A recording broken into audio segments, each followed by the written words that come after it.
उत्तर प्रदेश के एक जमींदार राजघराने में पैदा हुआ एक शख्स जो वैज्ञानिक बनना चाहता था मगर बनता है एक राजनेता। जब वह भ्रष्टाचार विरोधी आंदोलन की अगुवाई कर रहा होता है तो इस देश के चलाने वाले लोगों की आंखों का तारा होता है और लोग उसके लिए नारा लगाते हैं कि राजा नहीं फकीर है, देश की तकदीर है। उसकी ईमानदारी, उसकी मेहनत, उसके समाजवादी पृष्ठभूमि से लेकर के उसकी कार्य प्रणाली के लोग कायल होते हैं।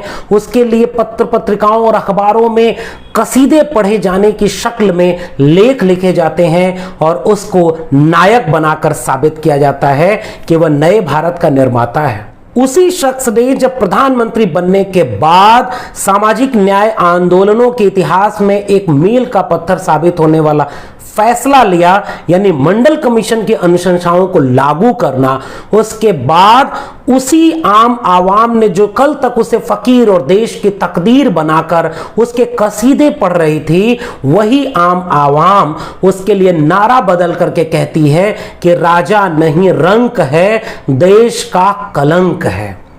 और वह शख्स इस देश का न्यायकारी नायक से बदल करके विभाजनकारी खलनायक बना दिया जाता है और उसकी इस गुनाह की माफी इस देश का अपर क्लास, अपर कास्ट पुरुष हिंदुओं ने कभी नहीं दी और उसके मरने के दिन तक उसे गालियां दी गईं। उस राजनेता को अब कोई याद करना पसंद नहीं करता, न वे जिन्होंने उसे राजा नहीं फकीर और देश की तकदीर कहा था, या वे जिस आधी आबादी को उस व्यक्ति ने अपने एक फैसले से एक बहुत बड़ा मौका हाथ दिया।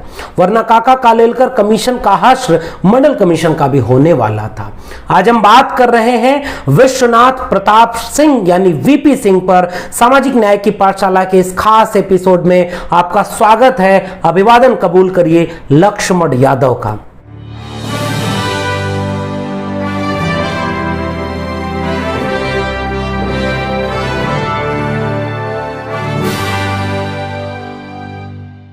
वसीम बरेलवी लिखते हैं कि अपने हर लफ्ज का खुद आईना बन जाऊंगा, उसको छोटा कह के मैं कैसे बड़ा बन जाऊंगा। तुम गिराने में लगे थे, तुमने सोचा ही नहीं, मैं गिरा तो मसला बनकर खड़ा हो जाऊंगा।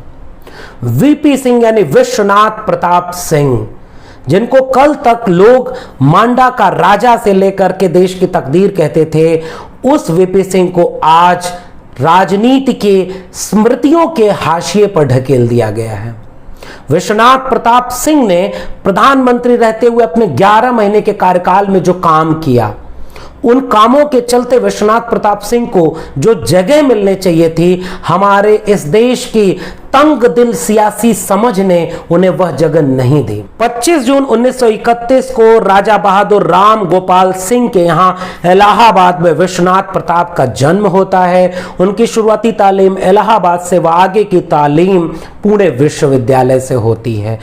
अपने छात्र जीवन में ही छात्र राजनीति में सक्रिय होने वाले VP Singh UP college Banaras में छात्र संघ के अध्यक्ष बनते हैं। वह उत्तर प्रदेश के प्रतिष्ठित विश्वविद्यालय इलाहाबाद विश्वविद्यालय में छात्र संघ के उपाध्यक्ष भी चुने जाते हैं।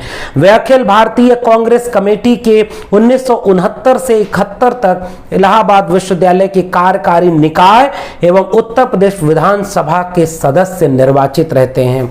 1971 से 74 तक वो लोकसभा के सदस्य रहते हैं। अक्टूबर 1974 से नवंबर 1976 तक वाणिज्य उप मंत्री व नवंबर 1976 से मार्च 1977 तक वाणिज्य संघ राज्य मंत्री के पद पर रहते हैं। 3 जनवरी से 26 जुलाई 1980 तक फिर से वो लोकसभा के सदस्य के रूप में चुने जाते हैं और 9 जून 1980 को वो उत्तर प्रदेश के मुख्यमंत्री पद पर शपथ ग्रहण करते हैं, जो 28 जून 1982 में तब अपने पद से इस्तीफा देते हैं जब उन्होंने ये वादा किया था कि वो उत्तर प्रदेश को डाकुओं से मुक्त कर देंगे और उनके अपने ही रिश्तेदार डाकुओं के हत्या के शिकार हो जाते हैं, जिसके चलते वो इस्तीफा दे देते हैं। 21 नवंबर 1980 से 14 जून 1981 तक उत्तर प्रदेश विधान परिषद के सदस्य के रूप में फिर से राजनीति को आगे बढ़ाते हैं। 15 जून 1981 से 16 जुलाई 1983 तक वे उत्तर प्रदेश विधानसभा के सदस्य निर्वाचित रहते हैं। 29 जनवरी 1983 को वह फिर से केंद्रीय वाणिज्य मंत्री के पद को ग्रहण करते हैं। वह 15 फरवरी 1983 से आपूर्ति विभाग का अधिकृत पदभार भी संभालते हैं। 16 जुलाई 1983 से वो राज्यसभा के सदस्य निर्वाचित होते हैं। 1 सितंबर 1984 को उत्तर प्रदेश कांग्रेस कमेटी के अध्यक्ष चुने जाते हैं। वह 31 दिसंबर 1984 को केंद्रीय वित्त मंत्री बनते हैं। यानी 1984 से जब 403 सीटें लेकर के राजीव गांधी इस देश के प्रचंड बहुमत के प्रधानमंत्री पद पर काबिज होते हैं, वो अपने चहेते विश्वनाथ प्रताप को केंद्रीय वित्त मंत्रालय का पदभार देते हैं। विश्वनाथ प्रताप से जब राजीव गांधी अपनी इस निकटता के कारण उसको अहम पद देते हैं, तो राजीव गांधी से वीपी सिंह पूछते हैं कि अगर आपका कोई निर्देश हो तो बताइए। उन्होंने कहा कि तुम्हें कोई निर्देश मेरा नहीं है, तुम आजाद हो, जिस तरह से काम करो, बस एक काम करना कि यह जो मीडियोक्री है, दलाली है, इसको किसी भी सौदे के बीच से खत्म कर दो। तो वीपी सिंह पूछते हैं वापस कि किसी भी सौदे से? तो राजीव गांधी कहते हैं बिल्कुल किसी भी सौदे से। और उसके बाद वीपी सिंह आजाद ख्याली के साथ वित्त मंत्रालय का काम संभालते हैं।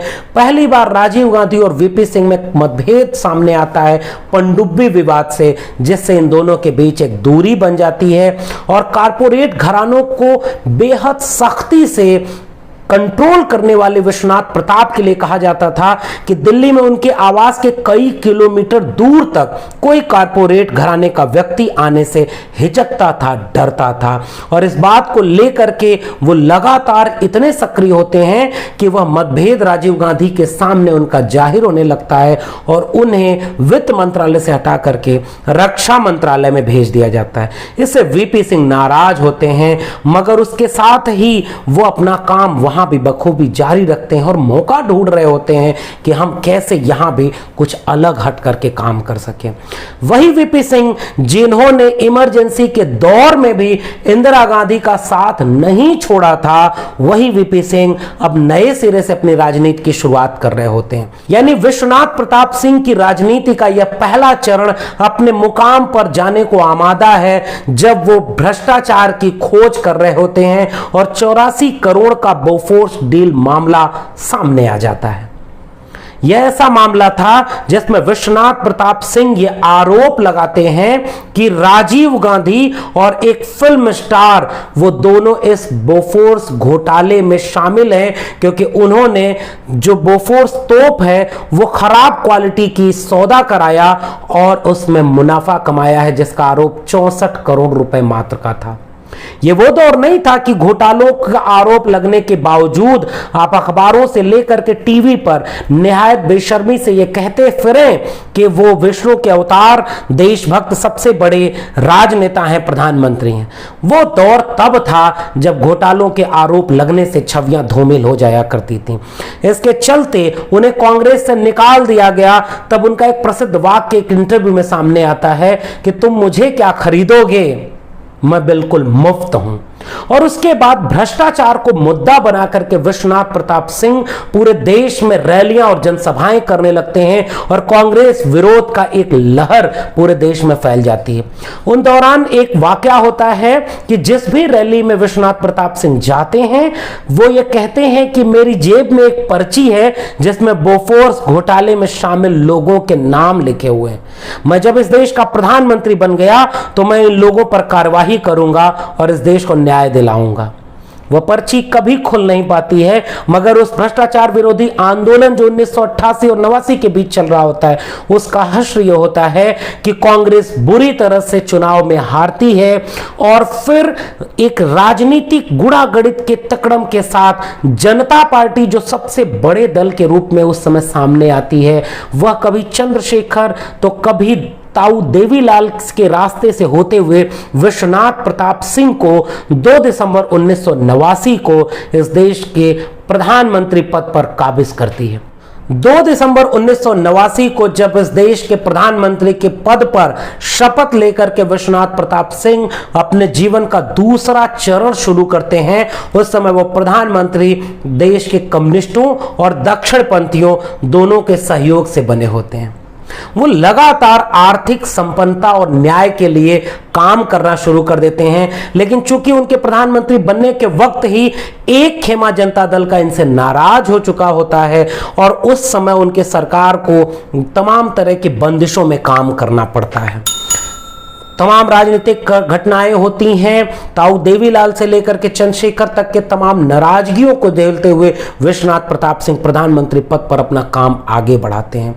उस समय वो एक सामाजिक न्याय व अधिकारिता मंत्रालय के तहत एक सोशल जस्टिस कमेटी का रिफॉर्म करते हैं, जिसके तहत ही right to education, right to health, right to employment के तमाम प्रस्ताव को पारित किया गया होता है, जिसमें मधु दंडवती, शरद यादव, रामविलास पासवान जैसे कई दिग्गज नेता इस कमेटी के सदस्य होते हैं।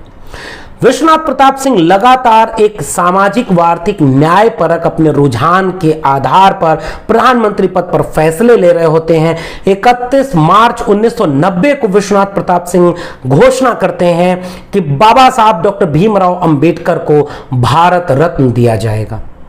यानी उनके जन्म के लगभग 100 साल के बाद इस देश में बाबा साहब को भारत रत्न देने की बात सामने आती है।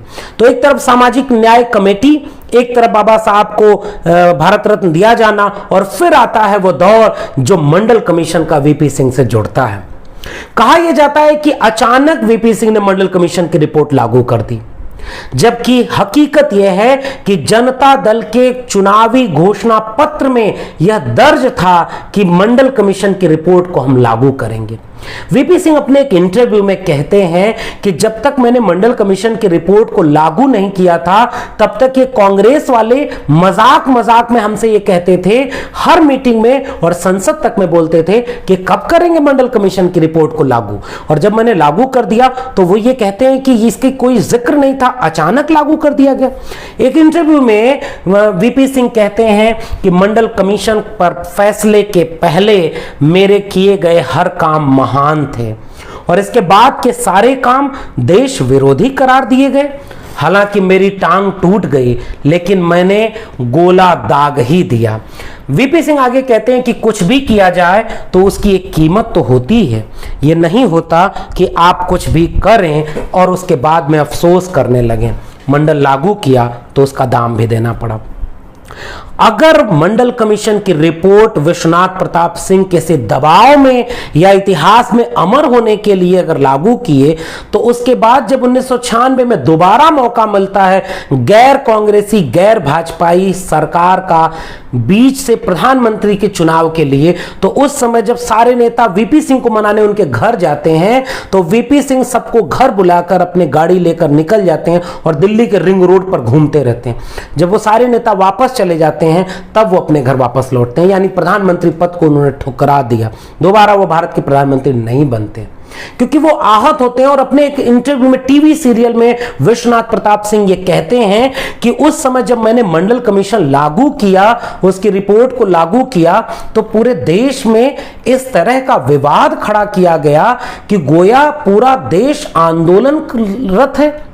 तो उस इंटरव्यू में वीपी सिंह ये कहते हैं कि 10% लोगों के बीच के युवाओं का आंदोलन को आप पूरे देश का आंदोलन कैसे कह सकते हैं? इस देश के 90% युवाओं के बीच खुशी है, और वो युवा आके मुझसे कहते हैं कि अगर आप कहें तो ये जो आरक्षण विरोधी, मंडल विरोधी आंदोलन चल रहा है, हम इसका जवाब दें। वीपी सिंह उन युवाओं से कहते हैं कि नहीं, तुम्हें जवाब देने की जरूरत नहीं है, मैं हूं, और मेरे रहते मंडल कमीशन पर कोई उंगली नहीं उठा सकता। अपने एक इंटरव्यू में वीपी सिंह कहते हैं कि मैंने यह बात समझ ली थी कि इस देश की आधी आबादी के युवाओं को आपने कोई हक ही नहीं दिया है, उनको कोई जगह ही नहीं मिली है। वो वोल्केनो का कैप है, यानी ज्वालामुखी के मुहाने पर खड़ा है। और जब मंडल कमीशन की रिपोर्ट लागू की, 7 अगस्त 1990 को प्रेस नोट जारी किया, 13 अगस्त को अधिसूचना जारी की। 15 अगस्त 1990 को लाल किले के प्राचीर पर खड़े होकर के विश्वनाथ प्रताप सिंह ने 3743 जातियों में ओबीसी मानी जाने वाली इन जातियों के उत्थान के लिए, उनके सामाजिक, आर्थिक, सांस्कृतिक आमूलचूल बदलाव के लिए बनी वह मंडल कमीशन की रिपोर्ट जो 1980 में राष्ट्रपति को सौंप दी गई थी, मगर 10 साल ठंडे बस्ते में डाल दी गई। और इसी तरह से काका कालेलकर कमीशन की रिपोर्ट ठंडे बस्ते में डाल दी गई थी। उस मंडल कमीशन की रिपोर्ट को लागू किया और 15 अगस्त 1990 को लाल किले की प्राचीर से यह घोषणा करी पूरे दावे और दमखम के साथ कि मैंने इस देश में एक ऐसे बच्चे को जन्म दिया है जिसे अब वापस उसे मां की कोख में नहीं दिया जा सकता। वीपी सिंह ने उस समय मुखरता से यह कहा था कि मैंने राजनीति के व्याकरण को बदल कर रख दिया है। मैंने डिप्रिव्ड क्लास के चंद नेताओं को पैदा करने के लिए यह काम नहीं किया है। मैंने वंचित शोषित समाज के, इस देश की आधी आबादी के युवाओं को हक, हुकूक व न्याय दिलाने के लिए यह काम किया है। वही वीपी सिंह मंडल कमीशन की रिपोर्ट लागू होने के वक्त जब मुखरता से यह पूरा काम कर रहे होते हैं, उस समय इस देश में वही अखबार, वही मीडिया, वही लोग वीपी सिंह के खिलाफ खड़े होते हैं और चंद आंदोलनों की तस्वीरों को दिखा करके अरुण नेहरू, जो उस समय वीपी सिंह के बहुत खास हुआ करते थे, वो हर रोज सुबह वीपी सिंह के पास पहुंच करके अखबारों की कतरनें दिखाकर कहते हैं कि पूरे देश में आग लगी है। और दूसरी तरफ समाजवादी नेताओं का धड़ा, क्योंकि मंडल कमीशन की बात होगी तो मान्यवर कांशीराम की सैकड़ों रैलियों की बात करे बिना यह काम अधूरा होगा। रामविलास पासवान जी, शरद यादव जी का नाम लिए बिना यह पूरी लड़ाई अधूरी होगी। और ये नेता वीपी सिंह के सामने हिम्मत बन करके खड़े होते हैं। विश्वनाथ प्रताप सिंह ने जब इस तरह के फैसले को लिया तो उसे विश्वनाथ प्रताप सिंह को इस देश में विभाजनकारी, देश को बांटने वाला कहा गया। मंडल कमीशन की रिपोर्ट लागू होने के बाद पूरे देश में जानबूझकर दंगे जैसा माहौल बनाया गया। वो विश्वविद्यालय जो कल तक मां सरस्वती के पावन प्रांगण हुआ करते थे, उन्हें विश्वविद्यालयों व शिक्षण संस्थानों में मंडल विरोधी आंदोलन के लिए क्रांति चौक बनना शुरू हो गया था। और यहां पर लड़कियां ये तख्ती लेकर के चलती थी कि हमें बेरोजगार पति नहीं चाहिए। आपको जेंडरिंग कास्ट नामक की किताब उमा चक्रवर्ती की जरूर पढ़नी चाहिए, जिसमें यह बताया गया था कि कैसे यह जो जेंडर का सवाल वो कास्ट आइडेंटिटी से जुड़ता है। पूरे देश में वीपी सिंह को रावण बना करके पेश किया गया। अखबारों में लेख लिखे गए, कार्टून बना करके विश्वनाथ प्रताप सिंह को आजादी के बाद सबसे ज्यादा अपमानित करने वाले प्रधानमंत्री के तौर पर इस मीडिया ने खड़ा करके रख दिया, क्योंकि इस मीडिया में लगभग 100% लोग उसी तबके के आते थे जो मुख से पैदा हुए, भुजाओं से पैदा हुए और जंघे से पैदा हुए थे। और उस पूरे दंगे जैसे माहौल में 159 लोग आत्मदाह करने की कोशिश करते हैं, 63 लोग मारे जाते हैं और उसी में से एक था राजीव गोस्वामी नामक शख्स जो दिल्ली विश्वविद्यालय के देशबंधु कॉलेज के गेट पर आत्महत्या करने की कोशिश करता है, जिसका निधन 2004 में हुआ। उस समय कांग्रेस सदन में खड़े होकर के कहती है कि इस देश में अब टुकड़े टुकड़े की राजनीति की जा रही है। भारतीय जनता पार्टी धर्म के नाम पर तो जनता दल जाति के नाम पर इस देश को बांटना चाहते हैं। यानी यह कांग्रेस का स्टैंड था, वो मंडल के खिलाफ खड़े थे। जब लाल कृष्ण आडवाणी से पूछा जाता है तो लाल कृष्ण आडवाणी कहते हैं कि भारतीय जनता पार्टी का मंडल को लेकर के वही स्टैंड है जो सीपीएम का है, यानी लेफ्ट और राइट एक होकर के मंडल के खिलाफ खड़े होते हैं। और उस समय पूरे देश में जब समाजवादी नेता खड़े होकर के मंडल आंदोलन को एक बड़े क्रांतिकारी पहल के रूप में देखते हैं और भारत की राजनीति का व्याकरण बदलता हुआ नजर आता है, तो मंडल के खिलाफ मुखर होकर के न बोल पाने वाली भारतीय जनता पार्टी ने विश्व हिंदू परिषद और राष्ट्रीय स्वयंसेवक संघ के साथ मिलकर के इस देश में कमंडल आंदोलन को शुरू किया। इस बात को आज के ओबीसी तबके को खास कर समझने की जरूरत है कि आपका मंडल कमीशन की रिपोर्ट लागू होती है 7 अगस्त 1990 को प्रेस नोट जारी हुआ, 9 अगस्त को उसका लागू किया गया, 13 अगस्त को अधिसूचना जारी हुई, 15 अगस्त 1990 को लाल किले की प्राचीर से घोषणा होती है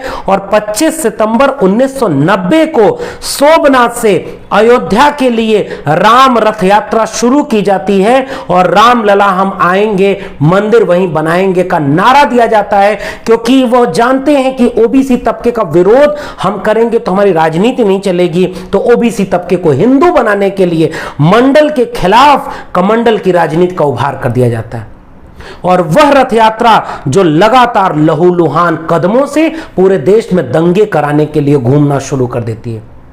विश्वनाथ प्रताप सिंह ने सांप्रदायिकता के सामने खड़े होने की तेवर दिखाया और जब यह रथ यात्रा शुरू हुई तो उस समय उत्तर प्रदेश और बिहार में समाजवादी पृष्ठभूमि के 2 नेताओं का शासन था, जिन्हें राम रथ यात्रा के सामने लव और कुश बना करके वीपी सिंह सामने से पेश करते हैं। वीपी सिंह ने मुलायम सिंह यादव को यह निर्देश दिया था कि रथ यात्रा उत्तर प्रदेश में कहीं से नहीं फैलनी चाहिए और मुलायम सिंह यादव ने पूरी ताकत और चाक चौबंद तैयारी कर रखी थी कि वह उत्तर प्रदेश में रथ यात्रा को नहीं प्रवेश करने देंगे।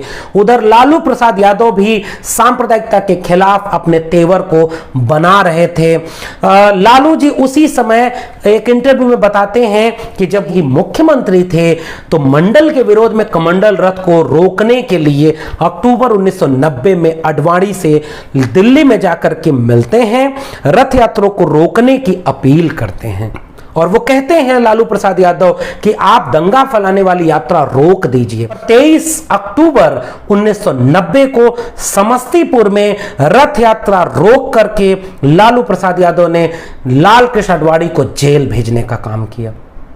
उसी महीने फिर से 30 अक्टूबर 1990 का दिन, जिस दिन कार सेवा के लिए विश्व हिंदू परिषद, राष्ट्रीय स्वयंसेवक संघ और भारतीय जनता पार्टी ने सुनिश्चित किया था, उस दिन अयोध्या में विवादित परिसर के आसपास भारी भीड़ जमा होने लगी। मुलायम सिंह यादव उस समय उत्तर प्रदेश के मुख्यमंत्री थे। उन्होंने सख्ती बरती और विवादित स्थल के लिए साफ तौर पर घोषणा कर रखी थी कि 30 अक्टूबर 1990 को एक परिंदे को पर भी मारने नहीं दूंगा और उसी मुलायम सिंह यादव ने कार सेवकों पर गोली चलाने का एक जोखिम भरा फैसला उठाया। यानी समाजवादी पृष्ठभूमि का वह तेवर जनता दल की सियासत से होता हुआ बिहार में रथ यात्रा रोक करके और उत्तर प्रदेश में आतताई कार सेवकों पर गोली चला करके संविधान को बचाने और संविधान में हर एक तबके के भरोसे को कायम रखने का जो काम किया, उसके पीछे मौन सहमति विश्वनाथ प्रताप सिंह की मानी जाती है, क्योंकि उस समय विश्वनाथ प्रताप सिंह की केंद्र सरकार भारतीय जनता पार्टी के सहयोग से चल रही होती है और जैसे ही बिहार और उत्तर प्रदेश में घटनाएं होती हैं, भारतीय जनता पार्टी वीपी सिंह से समर्थन वापस ले लेती है और सरकार गिर जाती है। यानी विश्वनाथ प्रताप सिंह को यह बखूबी पता था कि मंडल कमीशन की अनुशंसाओं को लागू करना हो या उत्तर प्रदेश और बिहार में सांप्रदायिक आग को फैलने से रोकने के लिए अपने लव और कुश को अपरोक्ष रूप से समर्थन देना हो, इसका खामियाजा प्रधानमंत्री की कुर्सी गंवाने के चलते निभाना पड़ सकता है, मगर वीपी सिंह ने यह चुना। प्रधानमंत्री रहते हुए वीपी सिंह ने कश्मीर के नेता मुफ्ती मोहम्मद सईद को गृह मंत्री बनाया था, जो पहला और आखिरी गृह मंत्री था जो कोई मुस्लिम इस देश में बना है। रिलायंस कंपनी के साथ सीधे टकराव में आकर के धीरू भाई अंबानी को लार्सन एंड टुब्रो पर नियंत्रण जमाने से रोक दिया और पूंजीपतियों पर नकेल कस के इस देश में आम आवाम, गरीब, कमजोर, मजलूम के पक्ष में खड़े होकर के 11 महीने की अपनी सरकार चलाई।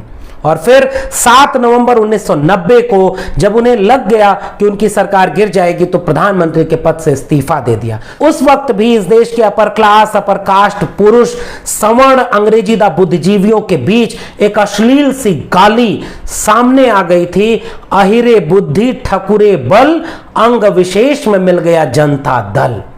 और खुश हुए थे, जैसे अटल बिहारी वाजपेयी ने एक इंटरव्यू में कहा था कि हमने एक कांटे को दूसरे कांटे से निकाला और फिर दूसरे कांटे को भी फेंक दिया, और ये दो कांटे थे कांचीराम और मुलायम सिंह यादव।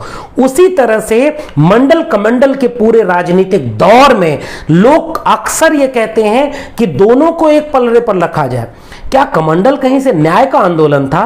कमंडल किसी की आर्थिक, सामाजिक और सांस्कृतिक उन्नति व समानता पर आधारित आंदोलन था? अगर आप क्रिस्टोफ जेफरले को पढ़ें तो क्रिस्टोफ जेफरले मंडल कमीशन के आंदोलन को कहते हैं इंडिया साइलेंट रिवॉल्यूशन। वह एक मौन क्रांति थी जिसने इस देश के आधी से ज्यादा ओबीसी आबादी को सामाजिक, सांस्कृतिक और आर्थिक समानता व न्याय दिलाने का काम किया था। और उस सामाजिक, सांस्कृतिक व आर्थिक समानता व न्याय के लिए जो मंडल कमीशन का मंडल आंदोलन था, उसके खिलाफ कौन खड़ा था? कांग्रेस, भारतीय जनता पार्टी और लेफ्ट के उस जमाने की तमाम पार्टियां। और जब कमंडल आंदोलन मंडल के खिलाफ शुरू हुआ तो विश्वविद्यालय परिसरों में नारे लगाए गए थे, नो मंडल नो कमंडल। इस इतिहास को अगर आप नहीं जानेंगे तो आप न वीपी सिंह को वह इज्जत दे पाएंगे जिसके वो हकदार थे, और न आप अपने हक हुकूक को। अपने जीवन के उत्तरार्ध चरण में आकर के वीपी सिंह कविताएं लिखने लगे थे, पेंटिंग में हाथ आजमा रहे थे, तमाम सामाजिक व सांस्कृतिक मुद्दों पर, समसामयिक मुद्दों पर आम आवाम के बीच में काम करते थे। दिल्ली में उस जमाने में कुछ झुग्गियों के उखाड़ने और उजाड़ने की कोशिश की जा रही थी। वो झुग्गियों के समर्थन में आंदोलन करते हैं, और जब सांप्रदायिक हिंसा चरम पर थी उस जमाने में सांप्रदायिकता के खिलाफ आमरण अनशन पर बैठकर अपनी किडनी गंवा देते हैं। और उसी बीमारी के धीरे धीरे बढ़ने के क्रम में 2006 में विश्वनाथ प्रताप सिंह इस दुनिया को अलविदा कह जाते हैं। जाते जाते उनकी इन कविताओं को अगर आप गौर से फरमाएंगे तो देखेंगे कि आजाद भारत के शख्स को वह जगह, वह प्रधानमंत्री पद के कामों का मूल्यांकन कभी किया ही नहीं गया, क्योंकि उसकी इस गलती को कभी माफ ही नहीं किया इस देश के कुलीन अंग्रेजीदा सवर्ण बुद्धिजीवियों ने, कि उसने मंडल कमीशन लागू करके इस देश की राजनीति का व्याकरण क्यों बदल दिया। आज भी सांप्रदायिकता की आग के सामने अगर कोई खड़ा हो सकता है तो मंडल कमीशन, सामाजिक न्याय का आंदोलन या बहुजन इकाई खड़ी हो सकती है। मगर वीपी सिंह को वह जगह भारतीय राजनीति में आज तक नहीं मिली जो उनको मिलनी चाहिए थी। उनकी कविताओं के जरिए आप उस शख्स को पहचानें, देखें कि वह क्या कह के आपके बीच से अलविदा कहा। काश उसका दिल एक थर्मस होता, एक बार चाह भरी गरम की गरम बनी रहती, पर कमबख्त यह केतली निकली। उसने उसकी गली नहीं छोड़ी, अब भी वहीं चिपका है फटे इश्तेहार की तरह। अच्छा हुआ मैं पहले निकल आया, नहीं तो मेरा भी वही हाल होता। मुफलिस से अब चोर बन रहा हूं, मुफलिस से अब चोर बन रहा हूं, पर इस भरे बाजार से क्या चुराऊं। यहां वही चीजें सजी हैं जिन्हें लुटाकर मैं मुफलिस बन चुका हूं। तो सामाजिक न्याय की पाठशाला में आपको आज की बातचीत कैसी लगी, नीचे कमेंट बॉक्स में जरूर बताइएगा। अगर आपको ये बातचीत अच्छी लगी हो और पसंद आई हो तो इसे लाइक व शेयर करिए, चैनल को सब्सक्राइब करिए, लोगों तक ले जाइए। अगर आप इस वीडियो को फेसबुक पर देख रहे हैं तो मेरे पेज को लाइक करिए। जल्दी मिलते हैं किसी और शख्सियत के साथ सामाजिक न्याय की पाठशाला में। तब तक के लिए शुक्रिया, बहुत बहुत धन्यवाद।